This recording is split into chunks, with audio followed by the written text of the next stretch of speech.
नमस्कार दोस्तों, स्वागत है हमारे चैनल पे।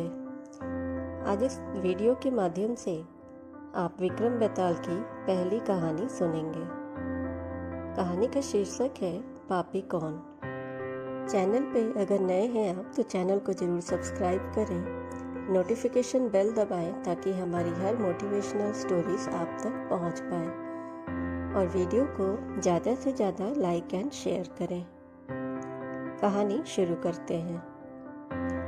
काशी में प्रताप मुकुट नाम का एक राजा राज्य करता था। उसके वज्र मुकुट नाम का एक बेटा था। एक दिन राजकुमार दीवान के लड़के के साथ शिकार खेलने जंगल जाता है। घूमते घूमते उन्हें एक तालाब दिखा। उसके पानी में कमल खिले थे और हंस किलोल कर रहे थे। किनारों पर घने पेड़ थे जिस पर पक्षी चहचहा रहे थे। दोनों मित्र वहां रुक गए और तालाब के पानी में हाथ मुंह धोकर ऊपर महादेव के मंदिर पर गए। घोड़ों को उन्होंने मंदिर के बाहर बांध दिया। वो मंदिर में दर्शन करके बाहर आए तो देखते हैं कि तालाब के किनारे राजकुमारी अपनी सहेलियों के साथ स्नान करने आई है। दीवान का लड़का तो वहीं एक पेड़ के नीचे बैठा रहा, पर राजकुमार से ना रहा गया। वह आगे बढ़ गया। राजकुमारी ने उसकी ओर देखा तो उस पर मोहित हो गया। राजकुमारी भी उसकी तरफ देखती रही। फिर उसने किया क्या कि एक जूड़े में से कमल का फूल निकाला और कान में लगाया। दांतों से कुतरा, पैर के नीचे दबाया और फिर सीने से लगा लिया। अपनी सखियों के साथ चली गई। उसके जाने पर राजकुमार निराश हो गया। अपने मित्र के पास आया और सब हाल सुनाकर बोला, मैं इस राजकुमारी के बिना नहीं रह सकता, पर मुझे ना तो उसका नाम मालूम है ना ठिकाना। वह कैसे मिलेगी? दीवान के लड़के ने कहा, राजकुमार आप इतना घबराएं नहीं, वह सब कुछ बता गई है। राजकुमार ने पूछा कैसे? वह बोला, उसने कमल का फूल सिर से उतारकर कानों से लगाया तो उसने बताया कि मैं कर्नाटक की रहने वाली हूँ। दांतों से कुतरा तो उसका मतलब था कि मैं दंतबाट राजा की बेटी हूँ। पाँव से दबाने का अर्थ था कि मेरा नाम पद्मावती है और सीने से लगाकर उसने बताया कि तुम मेरे दिल में बस गए हो। इतना सुनते ही राजकुमार खुशी से फूल उठा। अब मुझे कर्नाटक देश में ले चलो, वो कहने लगा। दोनों मित्र वहाँ से चल दिए। घूमते फिरते सैर करते दोनों कई दिन बाद वहाँ पहुँचे। राजा के महल के आसपास एक बुढ़िया अपने द्वार पर बैठी चरखा काटती मिली। उसके पास जाकर दोनों घोड़े से उतर गए और बोले, माई हम सौदागर हैं, हमारा सामान पीछे आ रहा है, हमें रहने की थोड़ी जगह दे दो। उसकी शकल सूरत देखकर और बात सुनकर बुढ़िया के मन में ममता उमड़ गई।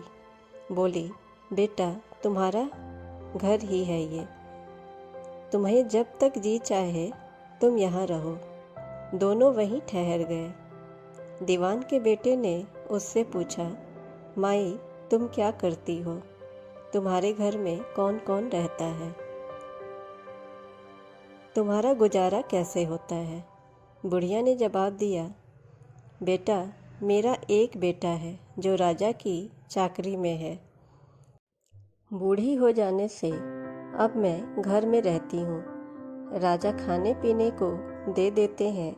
दिन में एक बार राजकुमारी को देखने महल में जाती हूँ मैं। राजकुमार ने बुढ़िया को कुछ धन दिया और कहा, माई, कल तुम वहाँ जाओ तो राजकुमारी से कह देना कि जेठ सुदी पंचमी को तुम्हें तालाब पर जो राजकुमार मिला था वो आ गया है।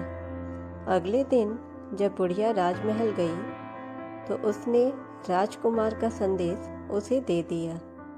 सुनते ही राजकुमारी ने गुस्सा होकर हाथों में चंदन लगाकर उसके गाल पर तमाचा मारा और कहा, मेरे घर से निकल जा बुढ़िया। फिर बुढ़िया ने घर आकर सब हाल राजकुमार को सुनाया। राजकुमार हक्का बक्का रह गया। तब उसके मित्र ने कहा, राजकुमार, आप घबराए नहीं, उसकी बातों को समझे। उसने 10 उंगलियां सफ़ेद चंदन में मारी। इससे उसका मतलब यह है कि अभी 10 रोज चांदनी के हैं। उनके बीतने पर मैं अंधेरी रात में मिलूंगी। 10 दिन के बाद बुढ़िया ने फिर राजकुमारी को खबर दी तो इस बार उसने केसर के रंग से 3 उंगलियां डुबोकर उसके मुंह पर मारी और कहा, भाग यहाँ से। बुढ़िया ने आकर सारी बात सुना दी। राजकुमार शोक से व्याकुल हो गया। दीवान के लड़के ने फिर उसे समझाया। इसमें हैरान होने की क्या बात है? उसने कहा है कि मुझे मासिक धर्म हो गया है। 3 दिन और ठहरो। 3 दिन बीतने पर बुढ़िया फिर वहाँ पहुँची। इस बार राजकुमारी ने उसे फटकार कर पश्चिम की खिड़की से बाहर निकाल दिया। उसने आकर राजकुमार को बता दिया। यह सुनकर दीवान का लड़का बोला, मित्र, उसने आज रात को तुम्हें उस खिड़की की राह पर बुलाया है। खुशी के मारे राजकुमार उछल पड़ा। समय आने पर उसने बुढ़िया की पोशाक पहनी, इत्र लगाया, हथियार बांधे। दोपहर रात बीतने पर वह महल में जा पहुंचा और खिड़की में से होकर अंदर पहुंच गया। अगर आपको विक्रम बेताल की पहली कहानी पसंद आ रही है तो आप हमें कमेंट में ज़रूर बताएं। चैनल को ज़रूर सब्सक्राइब करें और नोटिफिकेशन बेल ज़रूर दबा लें। जब वो पश्चिम की खिड़की से अंदर पहुंचा तो राजकुमारी वहां तैयार खड़ी थी। वह उसे भीतर ले गई।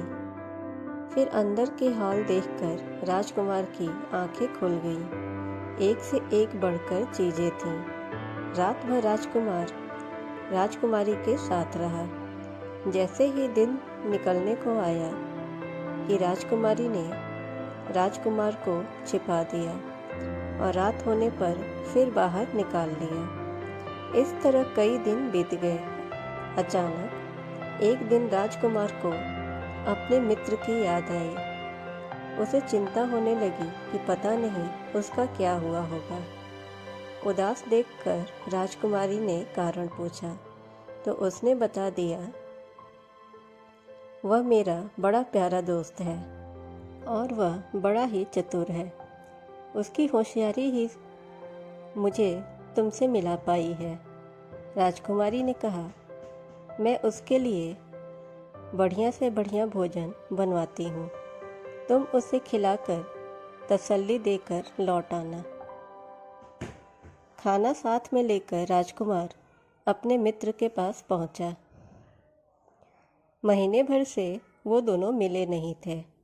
राजकुमार ने मिलने पर सारा हाल सुनाकर कहा कि राजकुमारी को मैंने तुम्हारी चतुराई की सारी बातें बता दी हैं, तभी तो उसने यह भोजन बनाकर तुम्हारे लिए भेजा है। दीवान का लड़का सोच में पड़ गया। उसने कहा, यह तुमने अच्छा नहीं किया। राजकुमारी समझ गई कि जब तक मैं हूँ वह तुम्हें अपने बस में नहीं रख सकती, इसलिए उसने इस खाने में जहर मिलाकर भेजा है।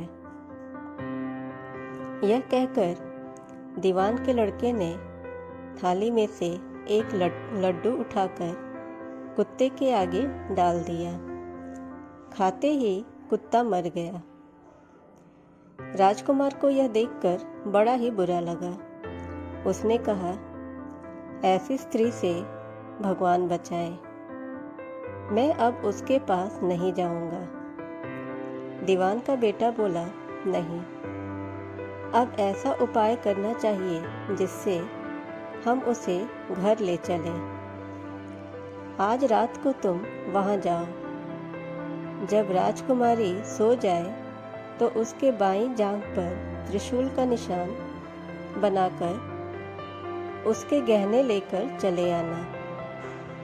और राजकुमार ने ऐसा ही किया। उसके आने पर दीवान का बेटा उसे साथ लेकर योगी का भेष बनाकर मरघट में जा बैठा और राजकुमार से कहा कि तुम ये गहने लेकर बाजार में बेच आओ।